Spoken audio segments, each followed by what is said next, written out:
Hello and welcome back. I hope you enjoyed the dramatized reading of Happiness by Marilia Samper, translated by Steven Capsuto. We will start now with the Q&A with an introduction and a few questions, and then I'll open the floor to your questions, which you can send over via the YouTube comment section or via Twitter. We have with us Marilia. Marilia Samper is a playwright and a theatre director. Her plays include 405 and Menú del Día, which both won the second prize for the Miguel Romero Esteo Award and the 2001 and 2002 Marqués de Bradomín National Award. Un verdadero cowboy, which won Ciudad de Valencia 2006 award, and Carlos Carvalho award from the 6th National Dramaturgy Contest of Porto Alegre in Brazil. Happiness is the result of her artist in residence work at Sala Beckett, the Obradorio Internacional de Dramaturgia. We will speak with her more about this play in particular and how it was born. And just giving you a hint and a little information about her, she was born in Sao Paulo, in Brazil, to a Brazilian mother and Sevillian father. And after living in different countries, at the age of 12, she moved to Spain permanently.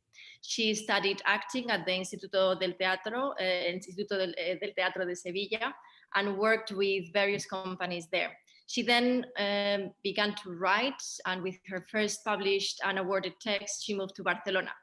And in 2001, she started to study in Instituto del Teatre, direction, and then she continued working there as a playwright and as a director, and she has developed a very successful career. Welcome, Marilia, and congratulations for such a brilliant play. Thank you. Which I love. Thank you very much. You've done an amazing job. It's beautiful.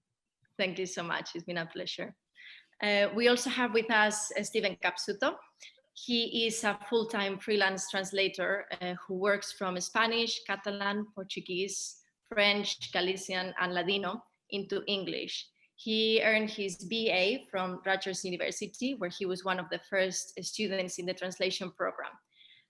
His numerous theatre translations include Enrique Jardiel Poncela's classic comedy, Eloise is Under an Almond Tree, which we had the pleasure to do as the Spanish theatre company before we opened the theatre as a dramatized reading. He also translated Carles Mayol's Copycat, Cristina Clemente's Pixelated Andrea, and Elena Tornero's Don't Talk to Strangers. His other translation works involves medical, environmental, corporate, and historical texts. He is also an author and revised 20th anniversary edition of his book Alternate Channels, Queer Images on 20th Century TV, is now available, and he was the lead historical consultant for the 2020 Apple TV Plus docuseries Visible, out on television. Welcome, Steven. Thank you. What a lovely production. Thank you so much. It's been a pleasure working with such a great translation as well. I was a little nervous because my translations are so American, and I was wondering how they were going to sit in British mouths, but it worked. I thought it worked very well. That's fantastic. Yes, thank you. And just many of you will know Candela, that she's a long-term collaborator of the theater. She's an actress, but she normally joins our conversations and help us translating. So Mariela will speak in Spanish, and then Candela will translate into English. So I'll start just by throwing a few questions and starting the conversation, and then we'll open the floor later. Well, Marilia, first of all, congratulations for this beautiful play, which I mentioned. I think it's a very powerful text, and you managed to portray a reality that I think is very complex, but at the same time not represented enough on stage. So congratulations. I think that also, I want to talk about the origins of this play. Yeah. And as we mentioned before, this was the result of your artist in residence work at La Sala Beckett in Barcelona. So I wanted to ask you to tell us a little bit about the origin of this play and where the need to tell this story came from. Yeah, well, I when I asked for to be the resident author in Sala Beckett, I was in fact, I was the first resident author in Sala Beckett, and they gave me freedom to write about everything I want to. So I started to think. I realized we all authors in here, we are writing about middle class problems. So I thought, well, there was a lot of parts of the society which is not represented on theater, and ironically, I'm working class. I came from working class family. I came from I grow up in a working class neighborhood, and I know all the struggle and the difficulties, and I felt like a little bit a traitor, and I thought it was the perfect moment to write about this reality, which is part of our society as well. So we need to. I think playwrights need to commit to give voice to the unvoiceless. I don't know if Candela. Yes. Sorry. I speak fluently in English in pubs with drunk people, but not in the Zoom conferences. Sorry, I apologize. I need Candela to help me. Candela. I think you're doing great. But yes, the last bit you were saying was that to give voice to the voiceless. Yeah. That's what you think is important. Up till now, I think everything has been understood. Oh, nice. Yeah. So this is the origin of the text, and I need to speak for the working class, and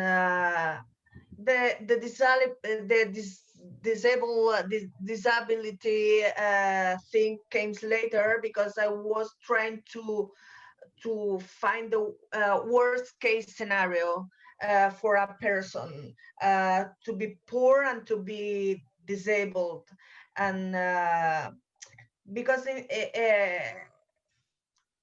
in the first place, I think I need to speak about the solidarity and the sense of community, which I think it's important nowadays, to be to take care one of each other, to make things better for everyone, for the societies.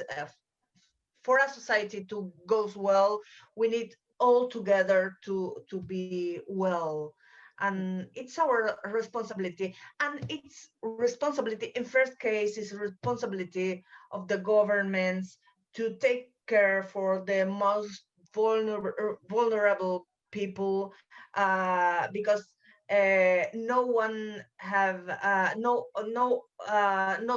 todas las personas partimos de las mismas oportunidades, ¿no? Ya jugamos con estas diferencias, ¿no? Yeah, so not all people have access to the same opportunities, obviously, Yeah. and there are differences. Yeah, so there are people which are no tienen responsabilidad sobre su propia situación porque han nacido con esa condición, ¿no? Yeah, some people just can't change their own situation because it's the way they were born, and Yeah. they can't do anything about it. Mm-hmm. And I think there is something, I mean, we'll talk, I would like to talk about the different themes of the play as well, but I think that one of the main themes that you just mentioned, that is where working class people, working class stories, seeing that on a stage, and also that brings, you know, accessibility, and how writers, directors, sometimes when with a working class background or a different socioeconomical background, they may not have the same access to training, for example. I think that's something that we're all trying to push forward and to change, and to be really aware that that needs to change really quickly, and we need to address that situation. But I think that's part of the problems, and it's very sometimes it's, well, it's just my view on it, but I think that seeing these kind of stories on a stage are really important in order for I think theater needs to be a mirror for society, and otherwise you will keep seeing the same kind of people on the theaters, just watching some stories that they can relate to, but there are many people that cannot relate to stories on the stage. So I think is really, really important. So yeah, thank you for that. Yeah, and theater need to be more inclusive too. Yes. Not we are not think the ideal theater audience are middle class. Theater is for everyone, for everybody. Yes, yes, I agree. Steven, I wanted to ask you, when did you first encounter Marilia's work, and what did you think when you first read this play? This translation was commissioned 2 or 3 years ago by the Catalan Drama Project of the Beckett Theater in Barcelona, the Sala Beckett. And so Victor Munoz had sent me the script and said, do you want to translate this? And I started reading it. And I love the way that Marilia writes dialogue, because it has such a tremendous sense of rhythm, and just the way you start reading the dialogue of any one of these characters and you know exactly who that character is. And usually I have to really struggle to figure out what the voice for each character will be in English. But as I was reading this in the original Catalan, I just could hear what these voices would be in English, because again, she's such a good writer.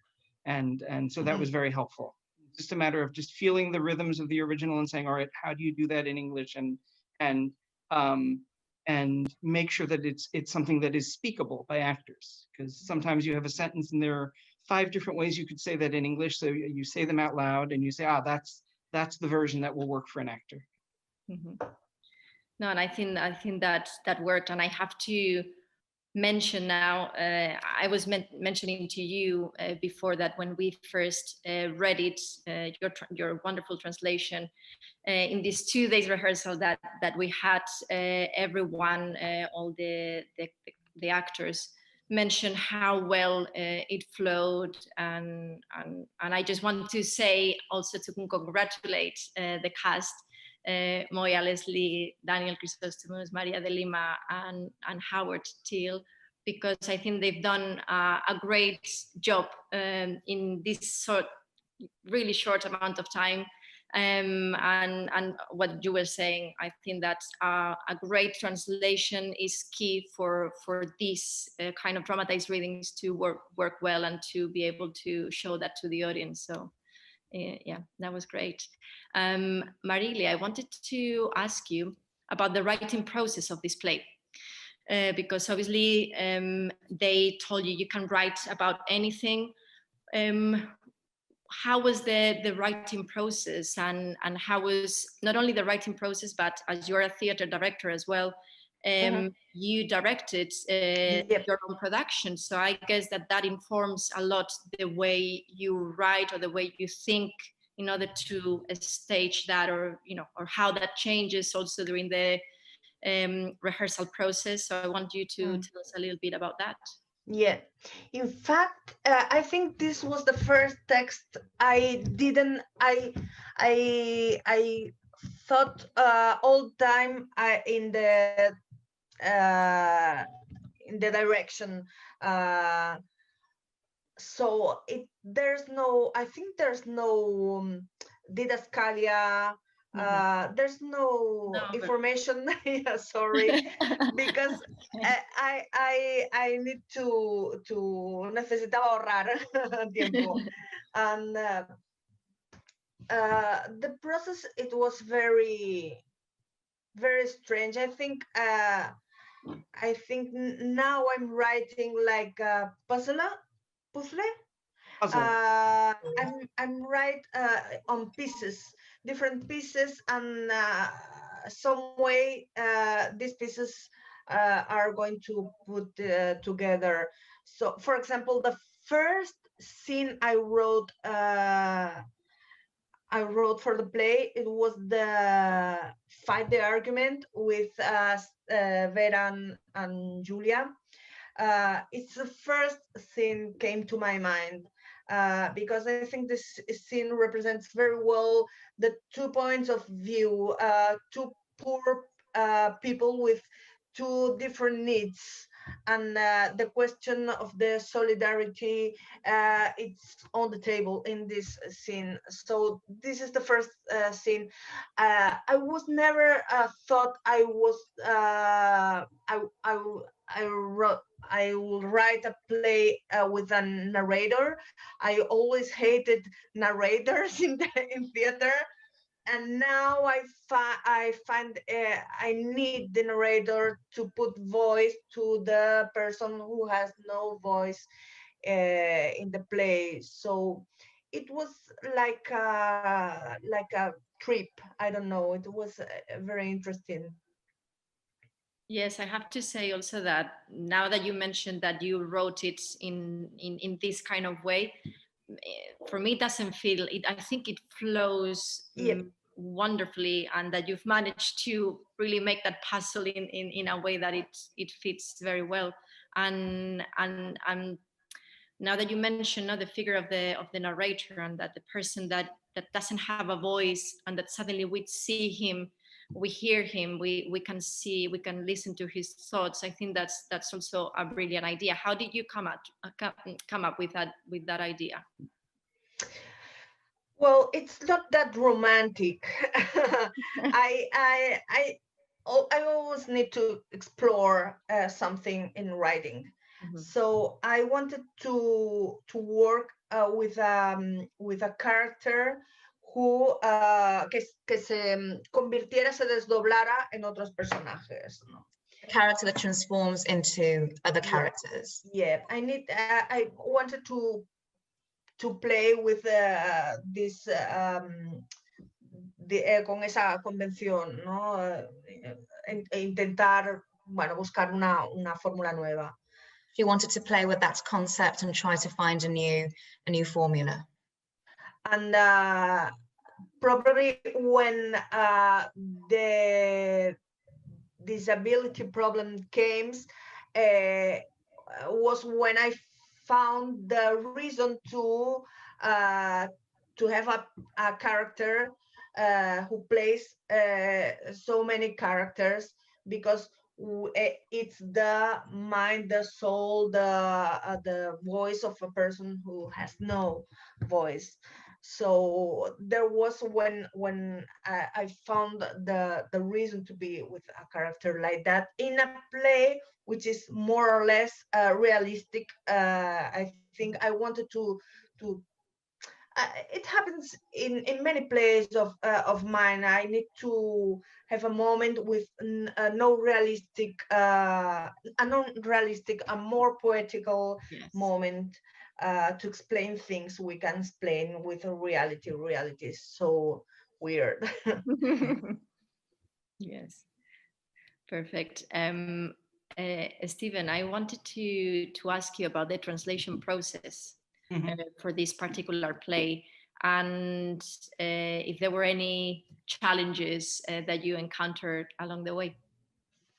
I mean, the only challenge was Marilia and I had talked about whether to leave it set in Spain or whether to make it localizable. And she said, you know, I can completely picture this story taking place in an underserved neighborhood on the edge of an American city or a British city or any place, you know. And so there are things in it that are very specific to Spain.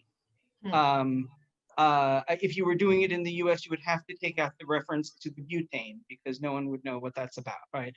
There were a few other things that were just very sort of specific. But what I liked about this script is a lot of the scripts that I've translated for the Catalan Drama Project, I'd say of the 8, 6 of them are very culturally specific and would need major surgery to work cross-culturally. And this one and one other one, I thought you could just about take wholesale and plop it down anywhere and people would understand it. Mhm. My process on this was I didn't read the whole play first this time. I wanted to be surprised as I went along because I was just enjoying it so much. And so I started just translating as I was reading it, doing the first draft. And again, as I said, I could just hear, you know, specific actors who I couldn't tell you what their names are, but character actors I had seen in films and television. I was like, all right, this one's going to talk like that actor. This one's going to talk like that actor, because otherwise they all end up talking like me, and that's not good. And then when I got to the end, I paced around my apartment and read it out loud doing the voices and realized there were sentences that needed to be completely, you know, reworked. Or I thought, oh, you know, Vera is, she translates poetry and she's very much about words. And so I need to like bring up the register of her English a little bit. She's going to be a little more formal. And yeah, so there was a long revision process, and then I sent it to Marilia, who fortunately knows English, and then she had some comments, and then sent it off to Victor. Fantastic. No, that's a very interesting process. Not having read the whole play, you know, and translating as you go along. It's the first time that. Yeah, well, occasionally I do that and I get in trouble because then at the end they reveal something about a character and I was like, oh, right, I have to put that in at the beginning now. Yeah. No, that's very interesting, and very interesting as well. And that's something that also I think that it's connected to the way we like to work here, because as you know, we also commission a lot of translations, and it's an important part of what we do here, and part of the work that we do with the dramatized readings. Before we used to do them live, obviously with a live audience. Now we've had to adapt to this hybrid format in order to keep engaging and keep doing this work. But the question that we always ask ourselves when we program, we ask to the audience as well, and we like to keep this kind of mix and variety.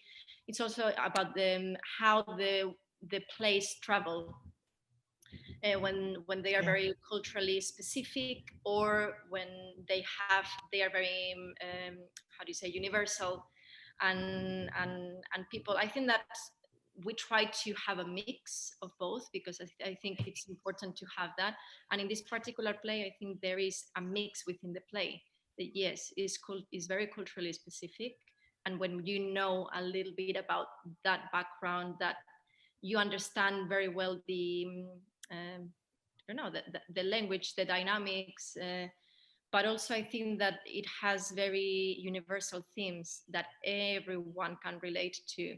So I wanted to ask you, Marilia, but also Steven, and probably it's also a question for the audience as well, to know what are for you, what are the universal themes that this play has, and that can really connect with anyone around the world, and also the cultural context that you think that is specific to this play, or that you had in mind for this play. I think for me, the important theme is the sense of community, the need of a community, a net of community to protect each other, to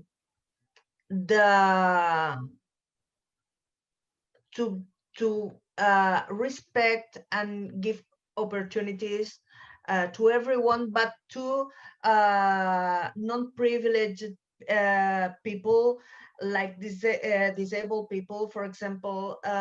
Most of the cities are not prepared to disabled people, and this is a shame. And I don't know. I think I need to write about. I always write about humanity, the two sides of the coin, because it's very complex, the human being, and it's where I like to explore the contradictions of the human beings, and I think I'll try to go deep to people which is in extreme needs for things, basic things, and this make them probably savage, bad persons, good persons, I don't know. We'll try to survive, and when all the environment is against us, we'll try to do our best. And if we do that alone, we don't succeed, and we need the other people to try to survive, to have wealth, to have health, and to be happy. I think happiness is a fundamental right for a human being too. That sense And about the context, it's of course, when I talked with Steven, the differences with Europe, with America, for example, we have our suburbs, our working class neighborhoods is this kind of buildings. In America, it's more like houses. Probably you have that problem with stairs.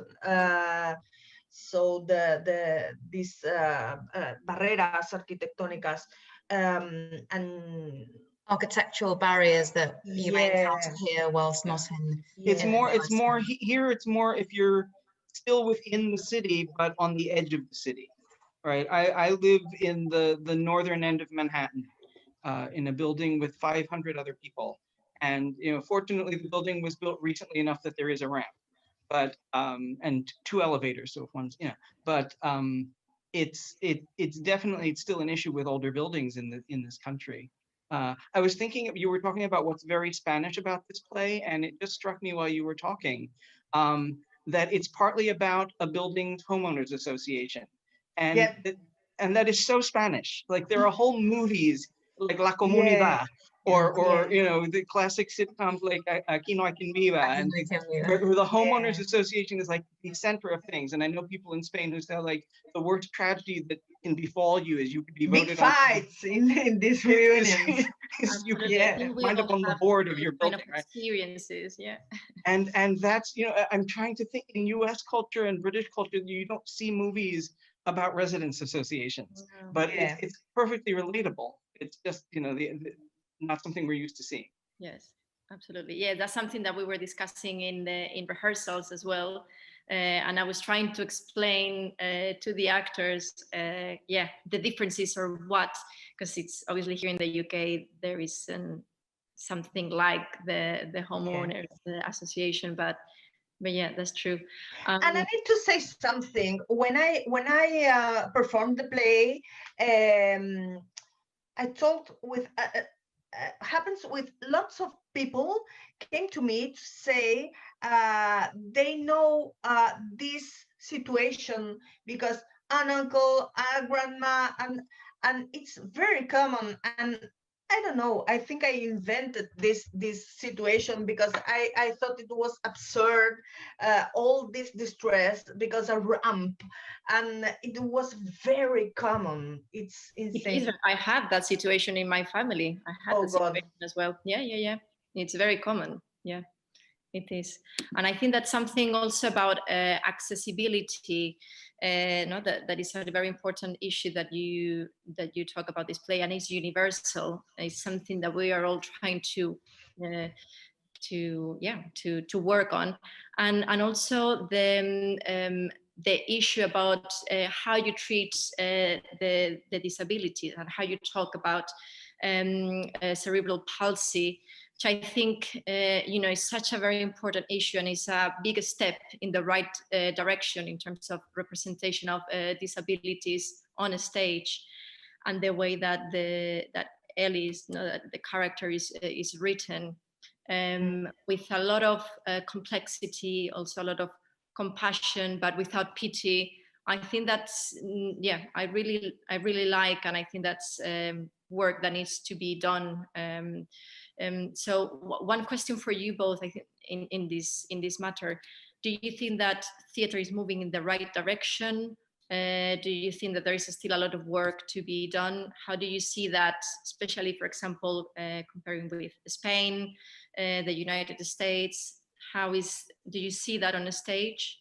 I don't know the situation in Europe. I can tell you that in the US, one of the biggest steps we have seen, and it's really over the last 8 years, maybe, is it would be almost unthinkable in the US to cast a non-disabled actor in a disabled role. The slogan that disability activists have really put out there in theater and television and film is "nothing about us without us."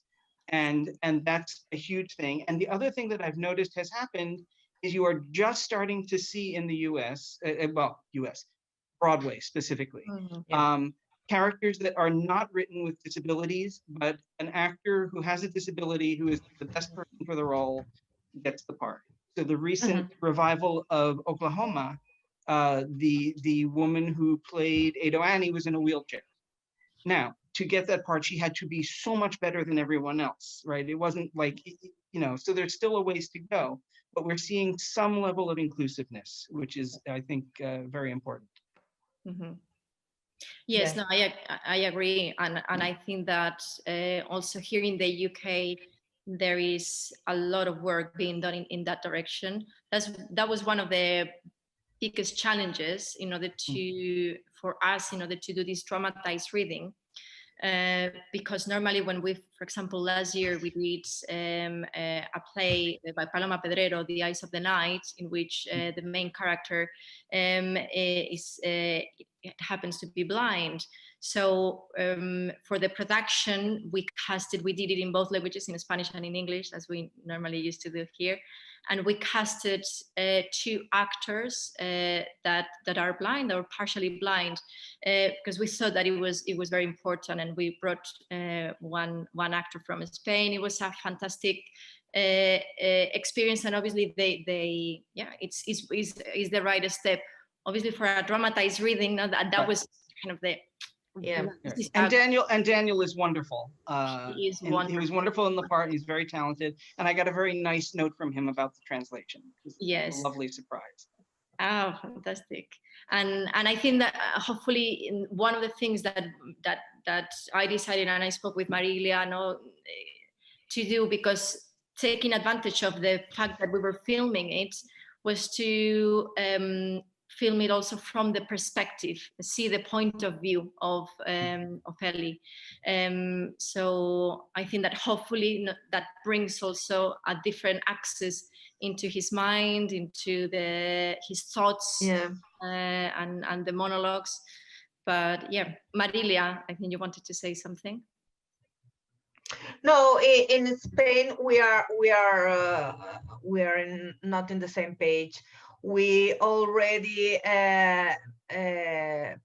play here Othellos with white actors. It's impossible to think about a disabled actor doing a character role in scene.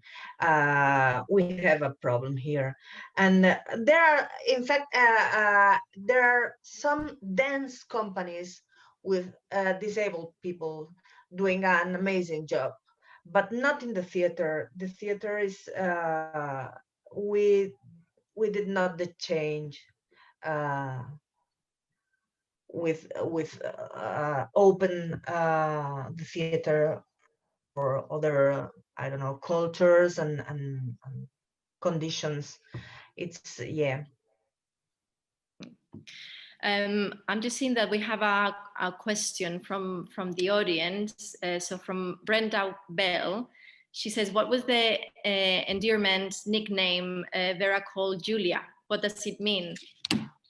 Milaya Moya just means darling. Yeah, in Russian. Yeah.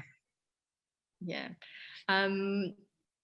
Also continuing with one of the main themes, or a theme that I think that we can all relate to now, is the isolation, no? and the confinement that I think that sadly now we can all relate to this cause. Is this something that you had in mind, Marilia, from the very beginning, or it just happened to actually come out? It's one of the, as you say in the plays, is one of the fundamental rights, no, for a human being to be able to go out, to feel the rain, to feel the sun. How can you, I mean, that, yeah, how can you privar? How do you say? How can you take all these things away from someone? Yeah, how can you take that away from a human being? I always, when I write, I always begin with a question to myself. And I always have questions about disabled people because they scare me. And because I don't know disabled people, and I need to try to put myself in the situation. And when I did that, I realized if I was a disabled people, I want to. I have the right to a life like the others. If I have a disabled child, I want to my child to be like another kids. So this is the moment I think the play, when the writing take another way. I started to writing a play about the working class. This was the yeah, the party or point, and as I was writing a play about I don't know, about the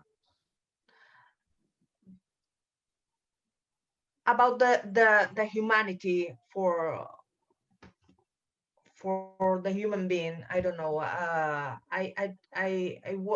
think, and it was very curious because a lot of people with cerebral palsy came to see the play, and they feel very appealed. They feel very thankful, and it was very, very, very emotional for me when I realized I wrote a play for them too. And I think it was the joy to be an author when people feel related to the story you write. Mm-hmm. Okay. Well, I mean, it's been great to be able to work in this play, to be able to show this play, and to be able to speak with you both now. So thank you so much, Marilia, Steven. It's been a pleasure. Thank you so much, Candela, also for your support. And I also want to take this opportunity to congratulate the cast for the wonderful work. Yes, please. They were amazing. Yes. Thank you for taking the challenge, no? So to Moya, Daniel, Maria, and Howard, and also to the whole creative team, the technical team, and the team at the Cervantes Theatre for the work and effort to keep creating, no, despite all the adversities. And also want to thank again Acción Cultural Española, the Cervantes Institute, the Spanish government and the Spanish Embassy in London for their support, especially now during these challenging times, because it's important to keep bringing culture and so thank you so much. And also thank you to everyone for joining us today. Our next reading will be Atrabilis by Laila Ripoll, translated by Claire Nemo. So have a lovely evening and see you soon. Hope so.